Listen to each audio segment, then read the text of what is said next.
Hi crafters, it's Hand Stamp by Cheryl, December 2021, and I wanted to show you how to use the Knit Together bundle in case you're still trying to get your holiday cards ready and in the mail like I am.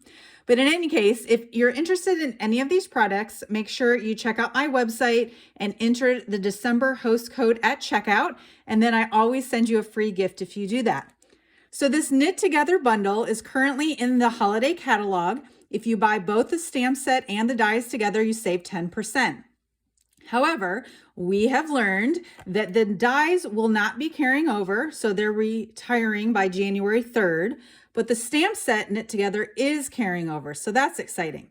But I recently did this card in a class, and it was a little bit challenging, and so I wanted to show people how to use it so you're not intimidated by it.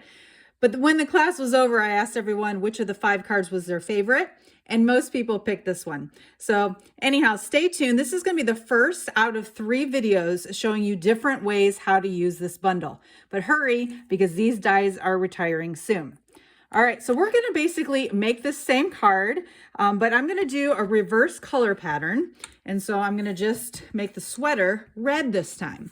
So I grabbed a piece of real red cardstock, and I'm going to use the Stamparatus. The reason being is because this is a background stamp, and when you use a background stamp, they are so big that sometimes you just don't get the full coverage that you want.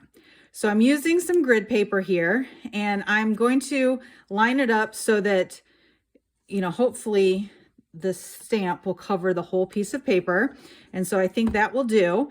I only use 1 magnet, and I'm just going to put it very carefully here in the bottom corner, just enough to hold it in place. These magnets are very, very strong.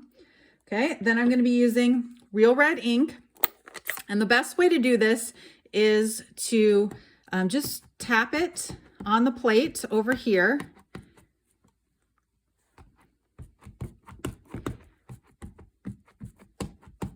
And don't worry if you don't get full coverage, because you can always do it again. The beauty of the Stamparatus. Okay, so we're going to press down, and I'm just going to show you of how it probably doesn't have full coverage. Yeah, so you can see right here and maybe right here and a little bit right here could use some more ink. So I'm going to ink it up again, making sure to press down in those areas.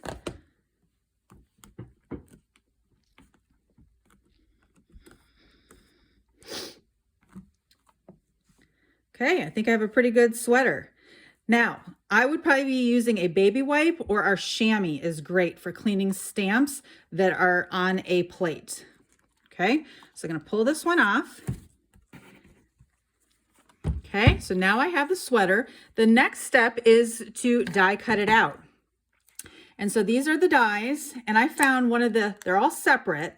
I think they come with 9 in there. The only one I'm not using are these hearts, but then I just used some painter's tape and stuck them together in the pattern that I wanted. So then when I go over to my die cut machine, I'm just going to make sure that they're straight so that I don't get it stuck and twisted when I run it through.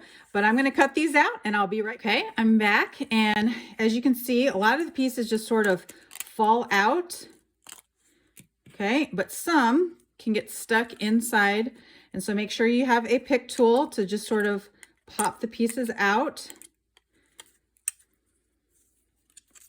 And the tape blocks some of them, so sometimes you have to flip it over to see what you still need to pop out.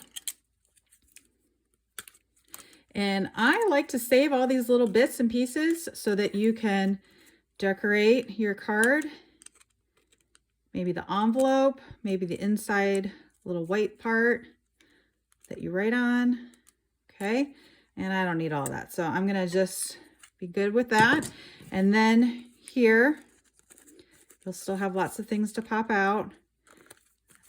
You can use your pick tool, you can use your fingernails, or you can use the die brush.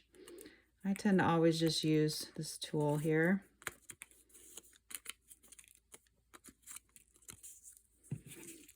Okay, and a little bit more. Sometimes it's easier to see on the side where you didn't stamp the sweater.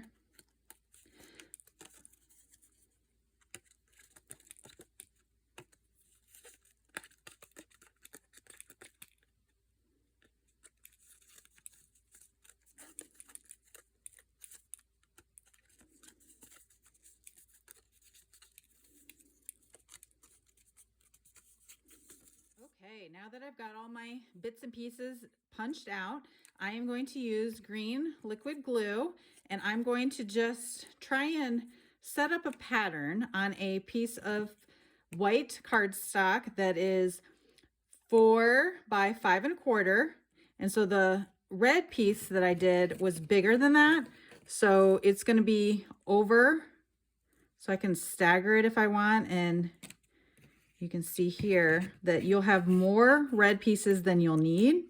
So just do the pattern that you want, and then you can,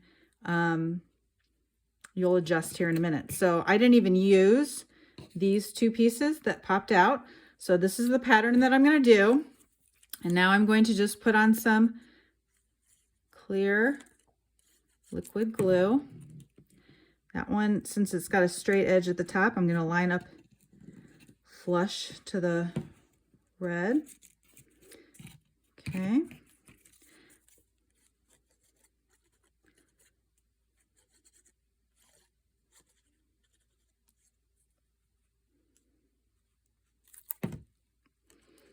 Okay, so you could do it like this, or I'm gonna probably stagger it like that. And liquid glue is good because you can move it while it's still wet to get it how you want.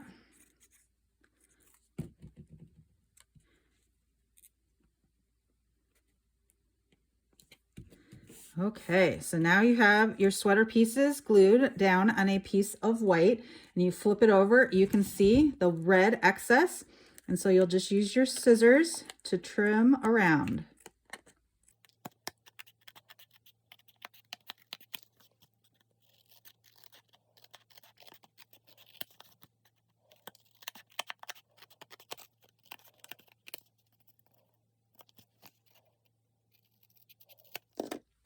All right, now I'm going to take a garden green piece of cardstock as my base, and I've put seal on the back of my sweater, and I'm going to go ahead and glue that down.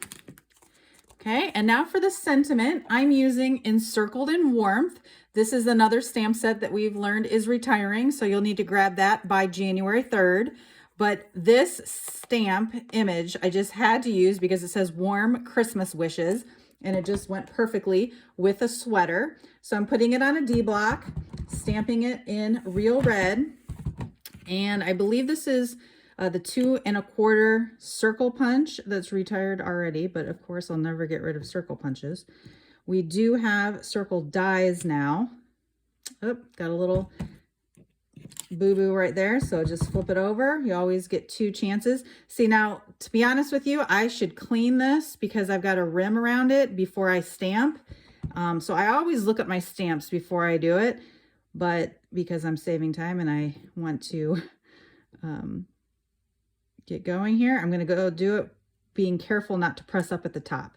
And so I got it there. And then this scallop circle comes from the current dies that we have for circles.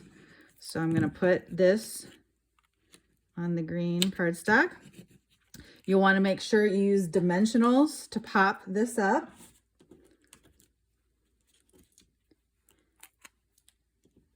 Okay. Probably need at least 6.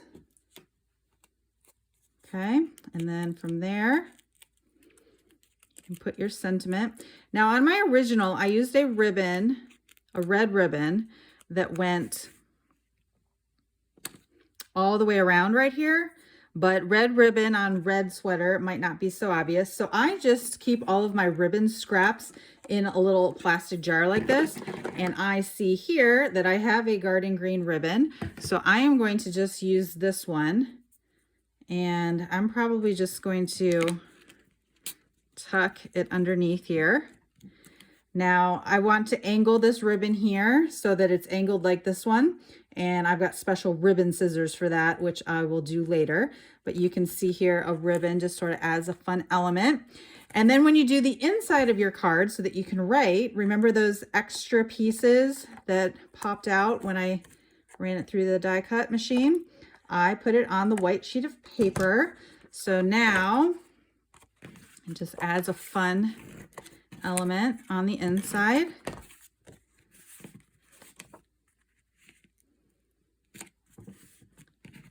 And there you have it.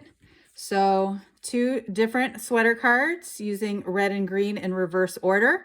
But hopefully this video was helpful, just showing you a little bit of how to use the dies when you tape them all together using painter's tape. Make sure you stay tuned for the next 2 videos showing you how to use these same dies.